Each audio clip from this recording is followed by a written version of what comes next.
due to COVID, the car share market is one of the few markets out there that has taken a huge blow with everyone staying at home and quarantining. How's RideKleen pivoting, maybe under the helpful hand of Cox Automotive, especially in this now new contactless world?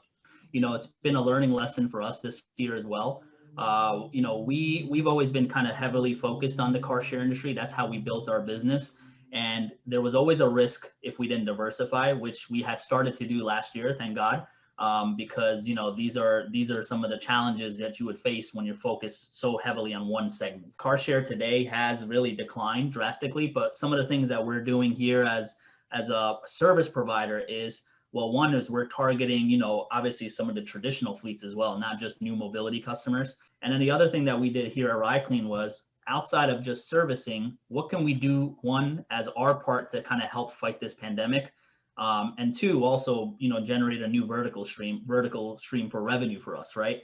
We created this program called Pure Protect, which was really designed to provide products to a lot of our customers that don't necessarily need our services, or it doesn't make sense for them to add on our services for vehicle sanitization, but they can simply buy the solution from us. As an agile entrepreneur, as we saw this industry start to decline and COVID hit in February, March, we quickly made some decisions to pivot a different model, which was not just providing services, but also being able to sell products.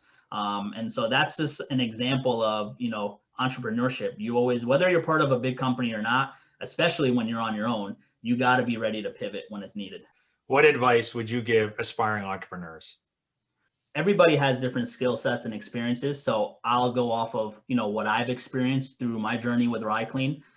The biggest thing that entrepreneurs face out there is that uncertainty of the future, right? Of, if I get into this business, is it going to work? How am I going to raise capital? How am I going to, get to my end goal for the business, whatever that is? And the biggest thing that I can say is, there's a lot of people that think, the entrepreneurship world is glamorous and you're your own boss and you're independent. But believe me, there's a lot of dark days that come with it. So if you're prepared for that, the good and the bad that come with it, it may be the world for you, right?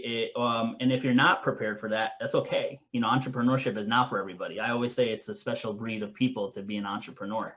And the other piece of that is, I think a lot of people do have what it takes to be an entrepreneur, but they just can't get over that fear, right? The fear of possibly leaving a job that they're maybe secure in right now and taking that leap of faith. You got to believe in yourself. I left my job full time to run RideKleen, in 2013, and there was a lot of unknowns. Best move that I made in my career was doing it full time. It's hard to do it when you're one foot in, one foot out.